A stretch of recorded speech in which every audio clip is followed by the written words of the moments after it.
Hi friends, मैं Lalit Jangid NCERT math classroom में आपका स्वागत है। तो फ्रेंड्स, इक्वलिटी ऑफ मैट्रिसेस यानी दो मैट्रिक्सों की तुल्यता के बाद हमारा नेक्स्ट टॉपिक है परिवर्त अवयव ट्रांसपोज ऑफ ए मैट्रिक्स। कि किसी मैट्रिक्स का परिवर्त मैट्रिक्स क्या होती है या फिर किसी मैट्रिक्स का ट्रांसपोज मैट्रिक्स क्या होती है। तो देखिएगा, यदि किसी मैट्रिक्स ए की पंक्तियों और स्तंभों को परस्पर बदल दिया जाए तो प्राप्त मैट्रिक्स ए की परिवर्त मैट्रिक्स कहलाती है, जिसे ए टी या ए डैश से व्यक्त करते हैं। ठीक है ना भाई। कहने का मतलब क्या है कि यदि आपके पास कोई मैट्रिक्स है, ठीक है ना भैया, ए, यदि उस मैट्रिक्स में आप पंक्तियों को और स्तंभों को परस्पर इंटरचेंज कर दो, ठीक है ना भैया, पंक्तियों की जगह स्तंभ आ जाए और स्तंभ की जगह पंक्ति आ जाए, तो जो प्राप्त होगी मैट्रिक्स वो हमारी हो जाएगी परिवर्त मैट्रिक्स। ठीक है ना। या फिर इफ़ ए मैट्रिक्स है, ठीक है ना भैया, if A be a matrix, ठीक है ना भैया, कि कोई मैट्रिक्स ए है m इंटू एन ऑर्डर की, then the matrix obtained by interchanging the rows and columns of A is called the transpose of matrix. कहने का मतलब है कि किसी मैट्रिक्स ए में आपने रोज और कॉलम्स को इंटरचेंज कर दिया, ठीक है ना भैया, क्या कर दिया, या फिर हमने जो भी बात की थी वही बात कि पंक्तियों और स्तंभों को परस्पर बदल दिया, तो हमारी मैट्रिक्स कौन सी प्राप्त हो जाएगी, ट्रांसपोज मैट्रिक्स, जिसे हम परिवर्त मैट्रिक्स कहते हैं, जिससे हम प्रदर्शित करते हैं ए टी या ए डैश से ट्रांसपोज मैट्रिक्स को प्रदर्शित किया जाता है। तो देखिएगा क्या होती है ट्रांसपोज मैट्रिक्स। तो देखिए, यदि कोई मैट्रिक्स ए आई जे और एम इंटू एन ऑर्डर की थी, ठीक है ना फ्रेंड्स, अब यदि आपने इस मैट्रिक्स का ट्रांसपोज किया जिसे हम ए टी कहे या फिर क्या कहे ए डैश, बात ए की है, ठीक है ना भाई। तो देखिए ए डैश क्या होगा, तो ए डैश हमारा यानी ट्रांसपोज ऑफ मैट्रिक्स ए, ये हो जाएगा ए जे आई। ए जे आई का मतलब हो गया, आई पंक्तियों की संख्या होती है, जे स्तंभों की संख्या होती है, पंक्तियों की संख्या और स्तंभ की संख्या को हमने परस्पर इंटरचेंज कर दिया, तो आई जे की जगह हो गया जे आई। ठीक है। इसी प्रकार यदि पंक्तियों की संख्या m थी और स्तंभों की संख्या n थी, तो देखिएगा पंक्तियों और स्तंभों को परस्पर बदलने के बाद पंक्ति तो हो जाएगी स्तंभ और स्तंभ हो जाएगा पंक्ति। ध्यान दीजिएगा, नंबर ऑफ रोज और नंबर ऑफ कॉलम्स भी इंटरचेंज हो जाएंगे, ठीक है ना। कैसे होंगे, देखिएगा कि माना कोई मैट्रिक्स है हमारे पास ए बराबर, देखिए फ्रेंड्स, इस मैट्रिक्स की जो कोटि है जिसका हम बोलते हैं ऑर्डर, कितना है 2 इंटू 3 है, ठीक है भाई। नंबर ऑफ रोज 2 है और नंबर ऑफ कॉलम्स कितने हैं, 3 है। अब यदि इस मैट्रिक्स का डैश किया जाए, डैश का मतलब हो गया इस मैट्रिक्स का ट्रांसपोज किया जाए, तो देखिए क्या प्राप्त होगा। तो देखो मैंने क्या ट्रांसपोज ज्ञात कैसे करते हैं, पहली बात तो ये देखो आप, है ना, अच्छे से समझना कैसे ज्ञात करते हैं। बहुत ईजी तरीका है कि पंक्तियों को स्तंभ में बदल देंगे, पंक्तियों को स्तंभ में बदल देंगे। तो देखो फर्स्ट रो क्या है 1 2 3, तो देखो फर्स्ट रो को यदि कॉलम बना दिया जाए तो फर्स्ट रो को फर्स्ट कॉलम बनाए, कितना हो जाएगा 1 2 3। इसी प्रकार सेकंड रो को मैंने सेकंड कॉलम बना दिया, 3 2 1 हो गया सेकंड कॉलम। तो फ्रेंड्स देखिएगा 2 इंटू 3 की मैट्रिक्स थी, अब कितने ऑर्डर क्या हो जाएगा इस मैट्रिक्स का, नंबर ऑफ रोज तो 3 हो गई और नंबर ऑफ कॉलम्स कितने हो गए, 2 हो गए। तो देखिएगा 2 इंटू 3 कितना हो गया, 3 इंटू 2 हो गया। आप चेक कर सकते हो m इंटू एन कितना हो गया, n इंटू एम, ठीक है ना, जस्ट उल्टा हो गया, ठीक है। अब हमने देखा कि यदि मैट्रिक्स की पंक्ति को स्तंभ में बदल दिया जाए तो मैट्रिक्स का ऑर्डर चेंज हो जाता है। इसी प्रकार आप चाहो रो को कॉलम में आपने बदला है यहाँ पे, ठीक है ना भाई, रो को तो कॉलम में बदल दिया, यदि आप चाहो कि सर जी कॉलम से रो में बनाए तो भी बन जाएगी, ठीक है भैया। देखो कैसे, मैंने फिर से मैट्रिक्स बना रहा हूँ ट्रांसपोज मैट्रिक्स। फर्स्ट कॉलम कितना है भैया, मैट्रिक्स ए का 1 3 है, ठीक है ना भाई। पहले तो हमने रो को चेंज किया था कॉलम में, अब कॉलम को चेंज करेंगे रो में। तो देखिएगा फर्स्ट कॉलम है 1 3, तो कॉलम को लिख देंगे फर्स्ट रो में, ठीक है फ्रेंड। इसी प्रकार सेकंड कॉलम है द्वितीय स्तंभ 2 2 को हमने लिखा रो में, सेकंड रो में, और तृतीय यानी थर्ड कॉलम को हमने लिखा थर्ड रो में। तो देखिएगा ये दोनों बिल्कुल एग्जैक्टली सेम मैट्रिक्स है। कहने का मतलब हो गया कि आप चाहे रोज को कॉलम में कन्वर्ट करो या कॉलम्स को रोज में कन्वर्ट करो, पंक्तियों को स्तंभ में या स्तंभों को पंक्तियों में बदलो, ट्रांसपोज ऑफ मैट्रिक्स एक ही मैट्रिक्स आएगी, ठीक है ना भैया। तो देखिए, तो फ्रेंड्स नोट डाउन कर लीजिए। तो अब देखते हैं हम परिवर्त अवयव यानी ट्रांसपोज ऑफ ए मैट्रिक्स, ठीक है ना भैया, ट्रांसपोज मैट्रिक्स के गुणधर्म, जिसको हम बोलते हैं प्रॉपर्टीज ऑफ ट्रांसपोज मैट्रिक्स, ठीक है। तो देखिएगा फर्स्ट प्रॉपर्टी क्या है, नंबर फर्स्ट है ए डैश फिर डैश यानी डबल डैश, दो बार हमने इसका क्या लिया, ट्रांसपोज लिया। किसी मैट्रिक्स का दो बार ट्रांसपोज लिया जाए तो मैट्रिक्स मूल मैट्रिक्स यानी ए ही प्राप्त हो जाएगी। जैसे कि यदि कोई मैट्रिक्स थे मेरे पास और इसका मैंने लिया टी यानी डैश, डैश का मतलब ट्रांसपोज, तो देखिएगा 1 2 1 और ये कितना हो जाएगा 2 3 4, यानी पंक्तियों को इसमें लिख देंगे स्तंभों में। ठीक है फ्रेंड्स, अब यदि इस मैट्रिक्स का वापस से ट्रांसपोज किया जाए, ठीक है ना भाई, ट्रांसपोज का ट्रांसपोज, इसका मतलब हो गया दो बार डैश का मतलब क्या हो जाएगा, ट्रांसपोज का ट्रांसपोज। तो देखिए क्या हो गया, अब क्या करेंगे, फर्स्ट रो, सेकंड रो और थर्ड रो। अब इसका ट्रांसपोज करेंगे तो क्या करेंगे, इसकी पंक्ति को बनाएंगे स्तंभ। तो देखिएगा 1 2 पंक्ति है तो फर्स्ट स्तंभ में बदल देते हैं, दूसरी पंक्ति को दूसरे स्तंभ में, तीसरी पंक्ति को तीसरे स्तंभ में। तो फ्रेंड्स जरा ध्यान से देखिएगा, ये मैट्रिक्स क्या प्राप्त हो गई, ए प्राप्त हो गई। ठीक है ना भैया, दोनों सेम है। तो यदि किसी मैट्रिक्स का दो बार आप परिवर्त करो, दो बार ट्रांसपोज करो, तो मूल मैट्रिक्स ही आपकी प्राप्त हो जाएगी जो आपकी पहले थी। ठीक है, अब इसके बाद नंबर सेकंड गुणधर्म, नंबर सेकंड है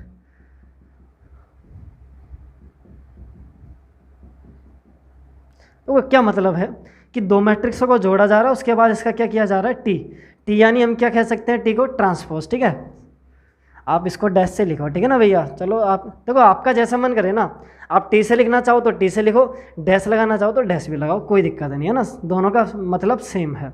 अब इस गुणधर्म का मतलब क्या है, इस गुणधर्म का मतलब है कि दो मैट्रिक्सों को योग करके हमने ट्रांसपोज लिया है। ठीक है, और इधर क्या मतलब है कि ट्रांसपोज करके जोड़ा है।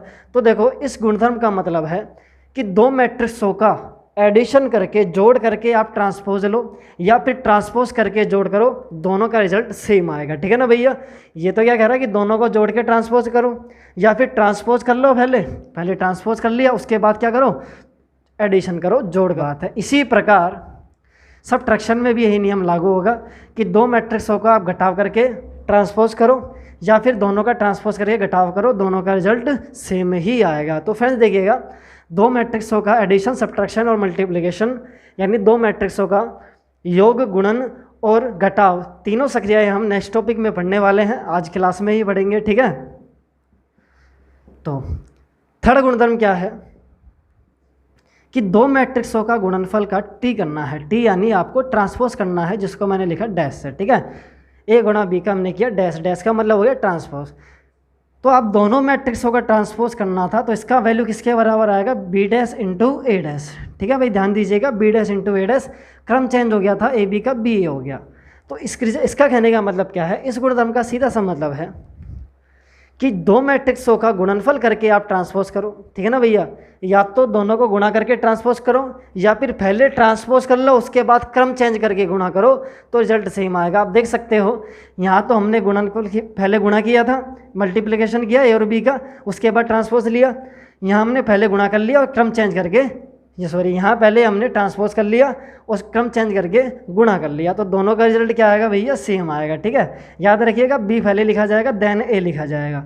नंबर फोर्थ गुणधर्म है कि यदि आपको एक से ज़्यादा मैट्रिक्सों का गुणनफल करना है और उसके बाद उसका ट्रांसपोज करना है, जैसे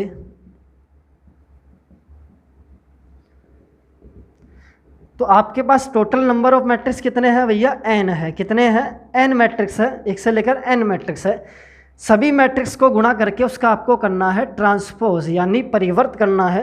तो देखो इसकी वैल्यू भी किसके बराबर आएगी, देखो इसकी वैल्यू निकालने का तरीका यही रहेगा जो दो मैट्रिक्सों के गुणनफल का था, यानी ए गुणा बी था तो आपने क्रम चेंज कर दिया, बी से स्टार्टिंग की।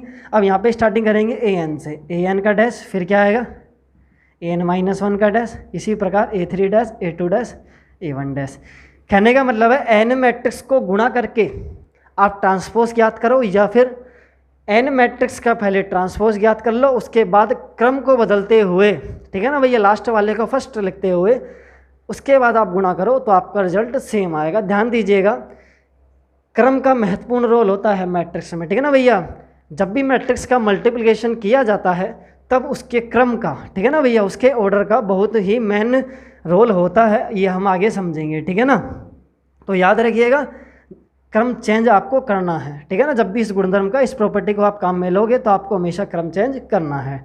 इसी प्रकार फ्रेंड्स नंबर फिफ्थ गुणधर्म है यानी मैट्रिक्स पे कोई पॉजिटिव घात है, ठीक है ना भैया, पॉजिटिव n घात हम लिख देते हैं, n बिलोंग्स टू n यानी प्राकृत संख्याओं में। तो आप चाहे मैट्रिक्स की पावर ज्ञात करिए, ठीक है ना भाई, मैट्रिक्स का वर्ग n का मान सपोज करो 2 है 3 है, ठीक है, n का मान यदि 2 है तो इसका मतलब हो गया मैट्रिक्स का स्क्वायर करने के बाद ट्रांसपोज करो, ठीक है ना भैया। तो देखो जी, या तो आप स्क्वायर करके ट्रांसपोज करो या फिर ट्रांसपोज पहले कर लो उसके बाद स्क्वायर करो, तो दोनों की वैल्यू सेम आएगी, ठीक है ना भैया। इसी प्रकार नंबर 6 गुणधर्म आपका है, नंबर 6 प्रॉपर्टी i का डैश इक्वल टू i, ठीक है। चलो इसको डैश से लिखते हैं। देखो आपका मन करे तो टी से भी लिख सकते हो, लेकिन मैंने तो देखो सब्जी का डैश से लिखा, तो इसलिए मैं भी डैश, यहाँ भी डैश ही लिखने वाला हूँ और आगे भी डैश ही लिखेंगे। आप चाहो तो टी भी लिख सकते हो। तो देखिए आई डैश बराबर आई, इसका मतलब क्या है कि यदि कोई इकाई मैट्रिक्स हमारे पास है, फॉर एग्जांपल 1 0 0 0 1 0 0 0 1, ये इकाई मैट्रिक्स है 3 इंटू 3 की। यदि आप इसका डैश करो, डैश का मतलब हो गया ट्रांसपोज, डैश का मतलब ट्रांसपोज हो गया, यानी आप इसका परिवर्त करते हो। तो देखिए परिवर्त करेंगे तो पंक्तियों किसमें लिखेंगे, स्तंभ में, सेकंड पंक्ति को सेकंड स्तंभ में और थर्ड पंक्ति को थर्ड स्तंभ में। तो ये फिर से क्या प्राप्त हो गया भैया, आई प्राप्त हो गया। कहने का मतलब है कि यदि किसी इकाई मैट्रिक्स का या फिर आइडेंटिटी मैट्रिक्स भी ट्रांसपोज किया जाएगा तो आइडेंटिटी मैट्रिक्स ही प्राप्त होगी। नंबर 7 गुणधर्म कि यदि कोई मैट्रिक्स हमारे पास है ए और उस मैट्रिक्स का ट्रेस ज्ञात किया जाए या फिर उस मैट्रिक्स का परिवर्त करके ट्रेस ज्ञात किया जाए तो वैल्यू क्या आएगी भैया, सेम आएगी। ध्यान से देखना, कहने का मतलब क्या है, किसी मैट्रिक्स का ट्रेस ज्ञात करो। क्या होता है ट्रेस, मैंने बताया था लास्ट क्लास में कि किसी मैट्रिक्स के डायगोनल एलिमेंट्स का सम क्या आता है, ट्रेस आता है, या फिर किसी मैट्रिक्स के मुख्य विकर्ण मेन डायगोनल के अवयवों का सम क्या आता है, ट्रेस आता है। तो किसी मैट्रिक्स के ट्रेस और उस मैट्रिक्स के ट्रांसपोज मैट्रिक्स का ट्रेस दोनों क्या होंगे, समान होंगे, ठीक है फ्रेंड्स, नोट डाउन कर लीजिएगा। फिर नेक्स्ट टॉपिक पर चलते हैं। तो फ्रेंड्स अब चलते हैं नेक्स्ट टॉपिक की ओर, सममित एवं विषम सममित matrix, symmetric and skew symmetric matrix, ठीक है भाई। सममित को बोलते हैं सिमेट्रिक मैट्रिक्स और विषम सममित को बोलते हैं स्क्यू सिमेट्रिक, ठीक है। तो देखते हैं सममित मैट्रिक्स क्या होती है या फिर सिमेट्रिक मैट्रिक्स क्या होती है। तो देखिए सममित मैट्रिक्स क्या होती है, एक वर्ग मैट्रिक्स ए सममित कहलाती है यदि ए आई जे बराबर ए जे आई या ए टी बराबर ए, ठीक है ना भाई। कहने का क्या मतलब है कि यदि किसी मैट्रिक्स का टी किया जाए यानी ट्रांसपोज किया जाए, परिवर्त किया जाए और मैट्रिक्स खुद के ही बराबर आ जाए, ठीक है ना, स्वयं के बराबर आ जाए, तो इस प्रकार की मैट्रिक्स को हम बोलेंगे सममित मैट्रिक्स। और उस सममित मैट्रिक्स में ए आई जे बराबर ए जे आई होता है फॉर ऑल आई एंड जे। अब इसका मतलब क्या है, एग्जाम्पल की सहायता से समझते हैं। तो देखिएगा, माना एक मैट्रिक्स है हमारे पास, ठीक है फ्रेंड्स, यदि इस मैट्रिक्स का ट्रांसपोज किया जाए, ठीक है, आप ए टी लिखो या फिर ए डैश लिखो, एक ही बात है, ठीक है ना। अब देखो इस मैट्रिक्स का ट्रांसपोज करने पर मैट्रिक्स कैसी होनी चाहिए भैया, वर्ग यानी स्क्वायर मैट्रिक्स, ठीक है ना भैया, स्क्वायर मैट्रिक्स होनी चाहिए 2 इंटू 2 की मैट्रिक्स। तो फ्रेंड्स देखिएगा, जब इस मैट्रिक्स का ट्रांसपोज किया जाएगा तो R1 को लिखेंगे C1 में और R2 को लिखेंगे C2 में। तो फ्रेंड्स देखिएगा दोनों मैट्रिक्स सेम आ गई है, यानी किसी मैट्रिक्स ए का ट्रांसपोज करने पर क्या आया, ए ही आया, यानी ए टी बराबर कितना आ गया, ए आ गया। तो मैट्रिक्स हमारी क्या हो जाएगी भैया, सिमेट्रिक मैट्रिक्स, सममित मैट्रिक्स, ठीक है ना भाई। और एक एग्जांपल लेते हैं हम,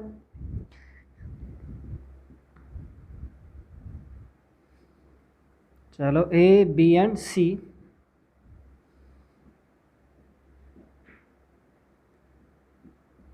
ठीक है फ्रेंड्स। अब यदि इस मैट्रिक्स का ट्रांसपोज किया जाए तो देखिएगा ये मैट्रिक्स भी कैसी है, स्क्वायर मैट्रिक्स है ना भाई, 3 इंटू 3 की।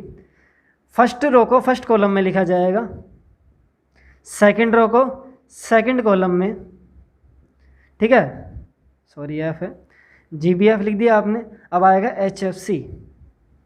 तो फ्रेंड्स देखिएगा इस मैट्रिक्स का जब हमने टी किया, टी यानी ट्रांसपोज किया, जब इस मैट्रिक्स का परिवर्त किया तो ये भी किसके बराबर आ गई, खुद ए के बराबर आ गई। तो देखो वह मैट्रिक्स जिसका ट्रांसपोज करने पर खुद के बराबर ही आ जाए तो मैट्रिक्स कैसी हो जाएगी भैया, सममित मैट्रिक्स हो जाएगी, जिसे हम सिमेट्रिक मैट्रिक्स भी कह सकते हैं, ठीक है ना फ्रेंड्स। और देखिएगा आगे, अब बात करते हैं ए आई जे बराबर ए जे आई क्यों होता है। तो देखो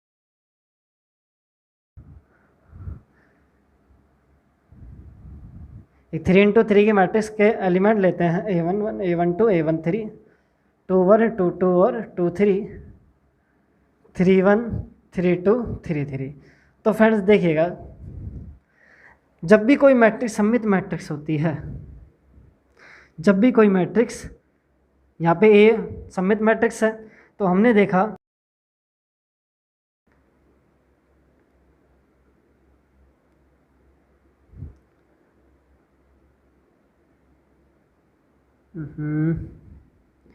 ठीक है, ठीक है, ये हमारी मैट्रिक्स थी।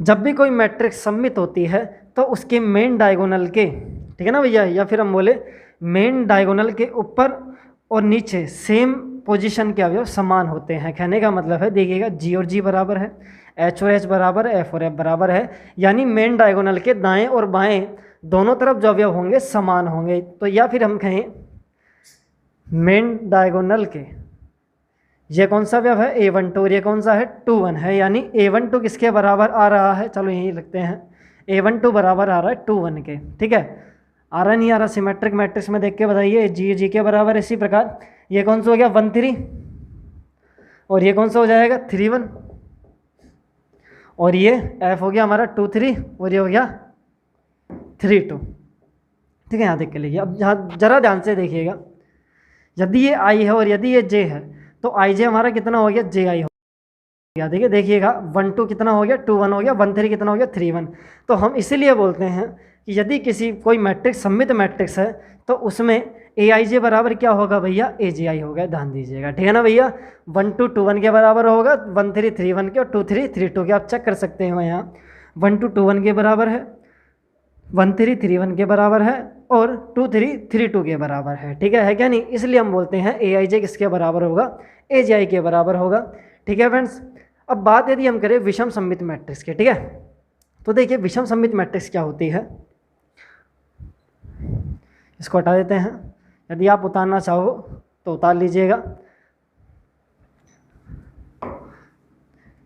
अब बात करते हैं विषम सममित मैट्रिक्स यानी स्क्यू सिमेट्रिक मैट्रिक्स।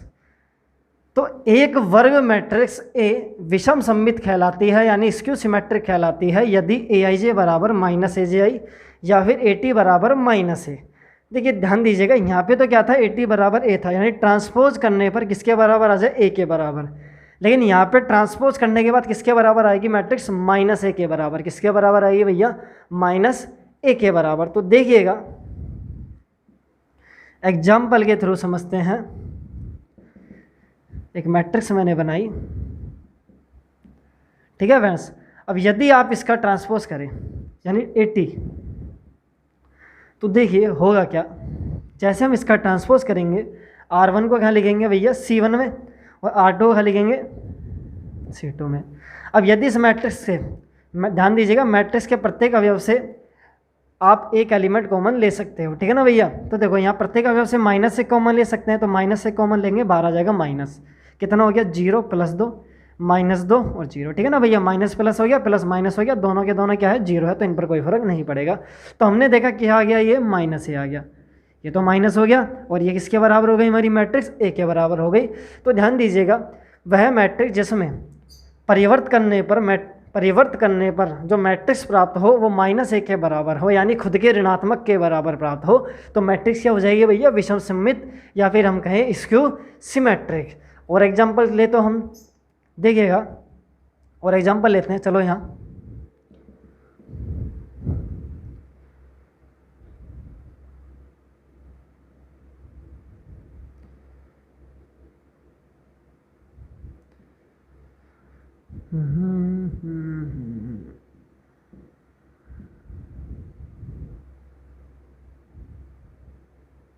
ठीक है फ्रेंड्स। तो देखो यदि इस मैट्रिक्स का ट्रांसपोज लिया जाए या फिर परिवर्त मैट्रिक्स बनाई जाए तो होगा क्या, प्रथम पंक्ति को प्रथम स्तंभ में लिखेंगे और द्वितीय पंक्ति को द्वितीय स्तंभ में, और तृतीय पंक्ति को यानी थर्ड पंक्ति को थर्ड स्तंभ में लिख देंगे। और यदि ज़रा ध्यान से देखिएगा, यदि इस पूरी मैट्रिक्स से माइनस कॉमन लिया जाए तो देखो कितना होगा, माइनस।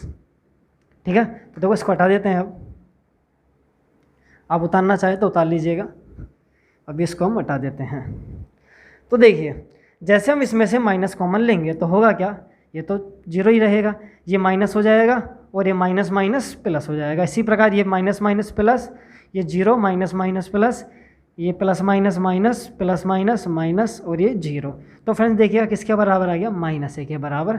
तो फ्रेंड्स हमने देखा कि यदि किसी मैट्रिक्स का टी करने पर यानी ट्रांसपोज करने पर वो खुद के ऋणात्मक के बराबर, खुद के माइनस के बराबर आ जाए तो मैट्रिक्स हमारी हो जाएगी विषम सममित यानी स्क्यू सिमेट्रिक हो जाएगी। और एक बात और ध्यान दीजिएगा, skew symmetric matrix, skew symmetric matrix जिसको हम बोलते हैं विषम सममित मैट्रिक्स में विकर्ण के प्रत्येक अवयव क्या होता है, जीरो, यानी प्रिंसिपल डायगोनल यानी मेन डायगोनल का एवरी एलिमेंट क्या होगा भैया, जीरो होगा। ठीक है ना भैया, लेकिन सममित मैट्रिक्स में ऐसा होना जरूरी नहीं है। और एक बात देखो, AIJ AGI के तो बराबर है क्या नहीं, लेकिन एक तरफ प्लस है तो दूसरी तरफ माइनस है क्या नहीं, माइनस है तो प्लस है, प्लस है तो माइनस। कहने का मतलब है कि AIJ AGI के बराबर तो है, लेकिन यदि ये प्लस का है तो ये माइनस का है, और ये माइनस का है तो ये प्लस का है। ध्यान दीजिएगा, यदि ये जो एलिमेंट हमारा कौन सा हो गया 1 2 और ये कौन सा हो गया 2 1, तो हमने देखा A12 किसके बराबर है, A21 के ही बराबर है। इन किसका अंतर है भैया, माइनस का। अब एक बात और, आप इसको एक बार नोट डाउन कर लीजिएगा। तो अब बात करते हैं कि यदि किसी मैट्रिक्स से, यदि किसी मैट्रिक्स से देखो क्वेश्चन पूछा जाता है बेसिकली कि यदि कोई मैट्रिक्स है, कोई स्क्वायर मैट्रिक्स आपके पास है, कोई स्क्वायर मैट्रिक्स आपके पास है, तो आप उससे सममित मैट्रिक्स और विषम सममित मैट्रिक्स कैसे याद करोगे। ठीक है ना भैया, तो देखिएगा नोट डाल के लिख लीजिएगा। चलो इसको रफ कर देते हैं पूरे को। ठीक है, तो देखिएगा नोट डाल के लिख लीजिएगा, यदि A कोई वर्ग मैट्रिक्स है तो A प्लस AT, ठीक है फ्रेंड्स, या AT प्लस A, एक ही बात है। ठीक है, A गुणा AT और AT गुणा A, ध्यान रखना भैया ये दोनों एक ही बात नहीं है, क्योंकि जो हमारा मैट्रिक्स का गुणनफल होता है वो कभी भी क्रम विनिमय गुणधर्म का पालन नहीं करता है।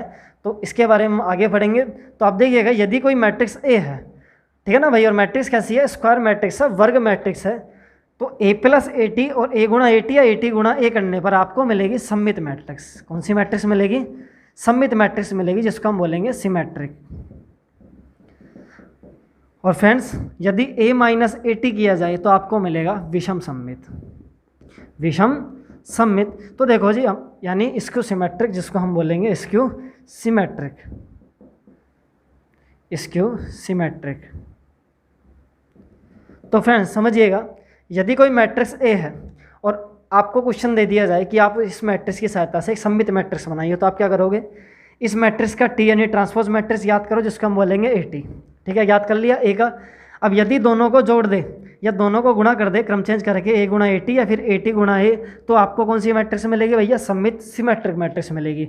यदि A में से A का T घटा दिया जाए यानी A माइनस AT कर दिया जाए तो आपको मिलेगा विषम सममित मैट्रिक्स। तो ध्यान दीजिएगा, सममित बनाने के 3 तरीके हो गए, विषम सममित बनाने का केवल एक ही तरीका है, A माइनस AT। ठीक है भैया, अब और बात इसके ऊपर करें तो देखिएगा, मैंने आपको लास्ट टॉपिक में मैंने आपको बताया था कि I का T करने पर I आता है, I का T करने पर क्या आता है, I आता है। यानी किसी इकाई मैट्रिक्स का परिवर्त लिया जाए, ट्रांसपोज किया जाए, तो कौन सी मैट्रिक्स मिलेगी भैया, I मिलेगा। अब मेरे को बताइए, AT करने पर A मिला और IT करने पर I मिला। अब AT करने पर A मिलता है तो A को हम क्या बोलेंगे भैया, सममित। इसी प्रकार IT करने पर I मिल रहा है तो I को भी क्या बोलेंगे, सममित। इसके बाद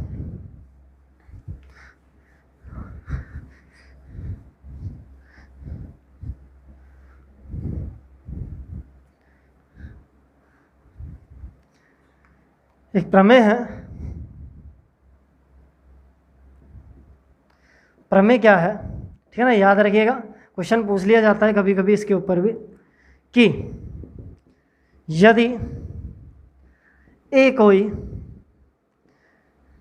वर्ग मैट्रिक्स है, यदि A कोई वर्ग मैट्रिक्स है तो ए को सममित व विषम सममित मैट्रिक्स के योगफल के रूप में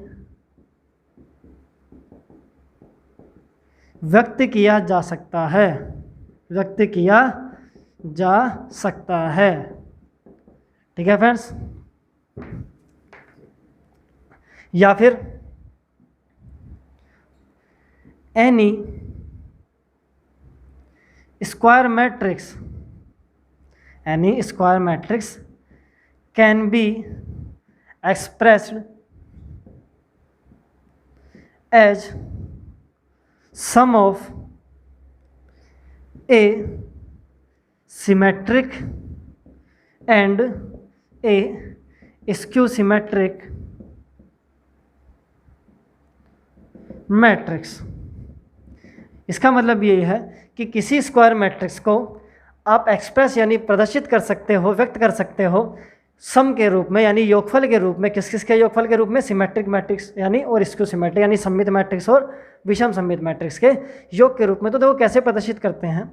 हम लिखते हैं ए बराबर half of A plus A T plus half of A minus A T, यानी 1/2 ए प्लस ए टी प्लस 1/2 ए माइनस ए टी। इसको हम बोलते हैं सममित तथा विषम सममित मैट्रिक्स का योगफल रूप। ठीक है ना भाई। किसी मैट्रिक्स ए को सममित और विषम सममित मैट्रिक्स के रूप में यदि प्रदर्शित करना है योगफल के रूप में, तो आप इसको इस प्रकार प्रदर्शित कर सकते हो। अब आप बोलोगे सर जी इसका मान इसके बराबर कैसे आ गया? तो देखो ध्यान से देखिएगा, यदि हम इसको सोल्व करें, ठीक है ना भैया, RHS को, सॉरी, यदि हम इस पक्ष को हम सोल्व करें तो ध्यान से देखिएगा कितना आएगा। मल्टीप्लाई कीजिए, कितना हो जाएगा देखिएगा। 1/2 चलो कॉमन ले लेते हैं, ठीक है ना। दोनों में 1/2 तो कॉमन आ गया। इधर आ गया ए प्लस ए टी और इधर आ गया ए माइनस ए टी। तो फ्रेंड्स 80 से तो 80 कट जाएगा। ए और ए कितना हो गया? 2a, 2 से 2 गया और कितना बच गया? ए आ गया। तो कहने का मतलब है यदि इस प्रकार कोई दो मैट्रिक्स लिखी हुई है तो इसका मान ए के बराबर ही आएगा और ये दोनों प्रदर्शित करेगी सममित और विषम सममित को। क्यों करेगी? ध्यान से देखिएगा। अभी मैंने आपको बताया था किसी मैट्रिक्स में यदि उसका परिवर्त जोड़ा जाए, उसका ट्रांसपोज मैट्रिक्स जोड़ा जाए तो कौन सी मैट्रिक्स मिलेगी? सममित। और यदि किसी मैट्रिक्स में से उसका परिवर्त या फिर ट्रांसपोज मैट्रिक्स घटाया जाए तो हमको मिलेगा विषम सममित या स्क्यू सिमेट्रिक मैट्रिक्स प्राप्त होगी। तो फ्रेंड्स ए को हमने प्रदर्शित कर दिया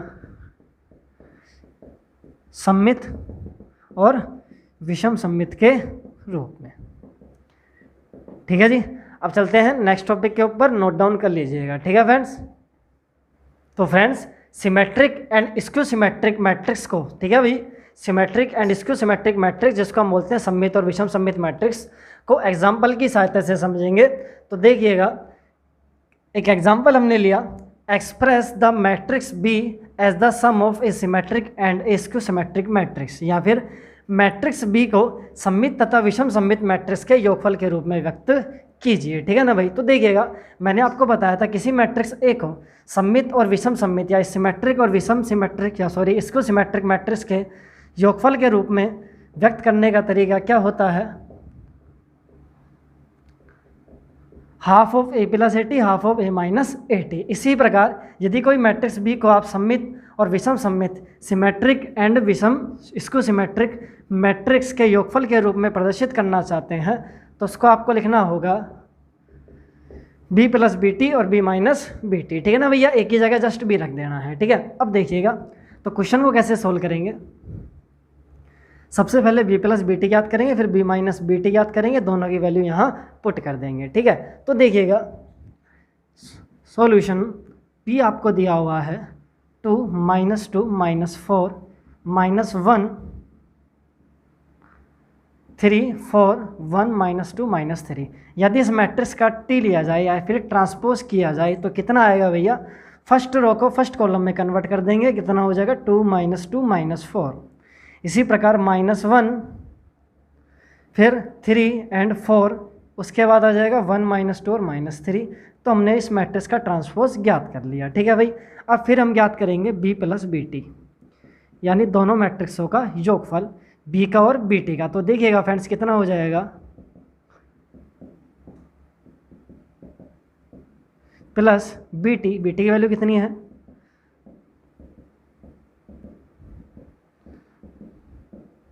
ठीक है फ्रेंड्स। अब फ्रेंड्स ज़रा ध्यान से देखिएगा, हमें यहाँ दो मैट्रिक्स को एडिशन करना है, ऐड करना है, और मैट्रिक्स का जो दो मैट्रिक्सों का एडिशन हम पढ़ेंगे नेक्स्ट टॉपिक में। लेकिन यहाँ पे क्वेश्चन कैसे करना है ध्यान दीजिएगा कि यदि जब भी दो मैट्रिक्सों को जोड़ किया जाएगा, दोनों का एडिशन किया जाएगा, तो आपको क्या करना है, दोनों मैट्रिक्सों के करस्पॉन्डिंग एलिमेंट्स को जोड़ देना है, ठीक है ना। यही हम आगे पढ़ेंगे कि जब भी दो मैट्रिक्सों का एडिशन करना है, दोनों के करस्पॉन्डिंग एलिमेंट यानी सेम पोजीशन के एलिमेंट ऐड हो जाएंगे, जुड़ जाएंगे, ठीक है ना। तो देखिएगा दो में किसको जोड़ेंगे हम, दो को, कितना हो जाएगा 4, और -2 और -1 कितना हो जाएगा, -3, -4 और -1 -3, ठीक है ना। यानी संगत अवयव में संगत अवयव को जोड़ना है। तो -1 -2 फिर से कितना हो जाएगा भैया, इसी प्रकार हम सबको जोड़ देंगे, -3 6, और यहाँ कितना आ जाएगा +2, यहाँ कितना आ जाएगा -3, और यहाँ +2, और यहाँ आ जाएगा -6। तो फ्रेंड्स ज़रा ध्यान से देखिएगा, ये जो हमारी मैट्रिक्स है B + BT, कौन सी मैट्रिक्स है भैया, सममित मैट्रिक्स है। मैंने आपको बताया था किसी मैट्रिक्स में A में AT जोड़ने पर क्या मिलेगा भैया, सममित मैट्रिक्स, सिमेट्रिक मैट्रिक्स मिलेगी। इसी प्रकार B में BT जोड़ेंगे तो सिमेट्रिक मैट्रिक्स मिलेगी। ध्यान दीजिएगा, यहाँ AIJ = AJI है क्या नहीं, चेक कीजिएगा। इस अवयव की पोजीशन क्या है, 1 2 है। कौन सा अवयव है, ये A11 A12। तो A12 इसके बराबर आ रहा है भैया, ये अवयव यानी A21 के, आ रहा है नहीं आ रहा, -3 के बराबर है, -3 के बराबर 2 के बराबर, यानी मेन डायगोनल के दाएं बाएं अवयव समान हो जाए तो सिमेट्रिक मैट्रिक्स कैसी हो जाएगी भैया, सिमेट्रिक हो जाएगी, ठीक है फ्रेंड्स। तो ये हमारी जो मैट्रिक्स है क्या बन जाएगी, सिमेट्रिक मैट्रिक्स बन जाएगी। तो इसको वापस लिख देते हैं एक बार, 4 -3 -3 6 +2 -3, और उसके बाद आ जाएगा 2 और -6, ठीक है फ्रेंड्स। अब देखिएगा, तो B + BT क्या हो जाएगी, सममित, क्या हो जाएगी भैया, सममित। इसी प्रकार हम ज्ञात करेंगे B - BT।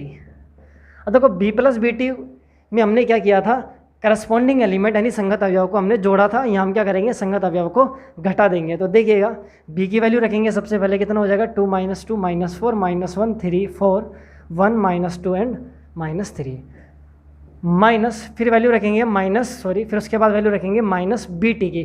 तो BT की वैल्यू यहाँ से रख देते हैं, कितना हो जाएगा, 2 -2 -4 -1 3 4 1 -2 -3।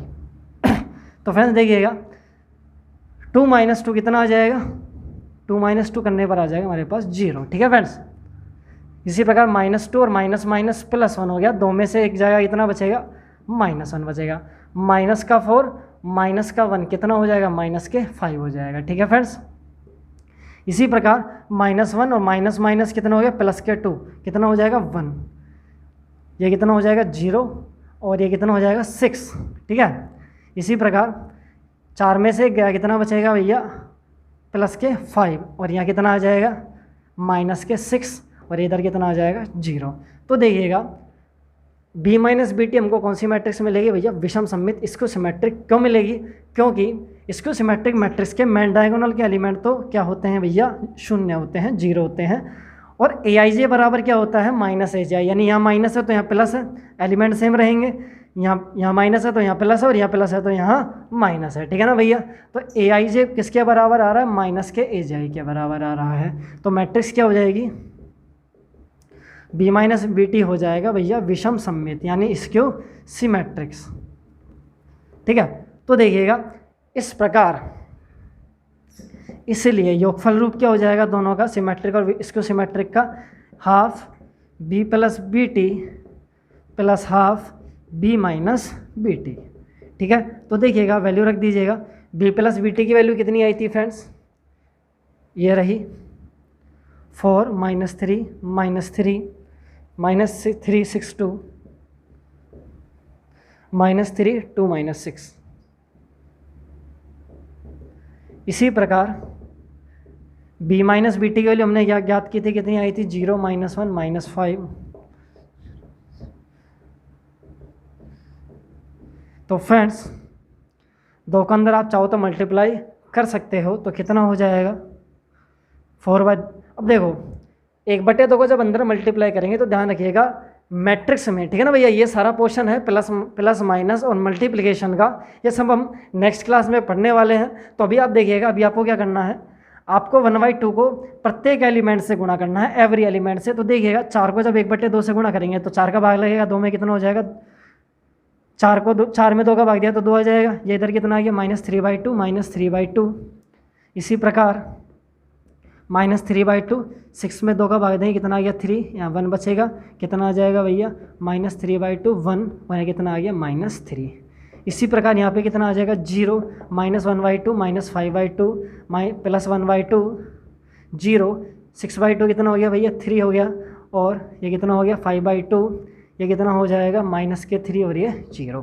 तो फ्रेंड्स हमने प्रदर्शित कर दिया है या फिर हमने एक्सप्रेस कर दिया है मैट्रिक्स बी को सममित और विषम सममित यानी सिमेट्रिक और स्क्यू सिमेट्रिक मैट्रिक्स के सम के रूप में, योगफल के रूप में। ठीक है फ्रेंड्स।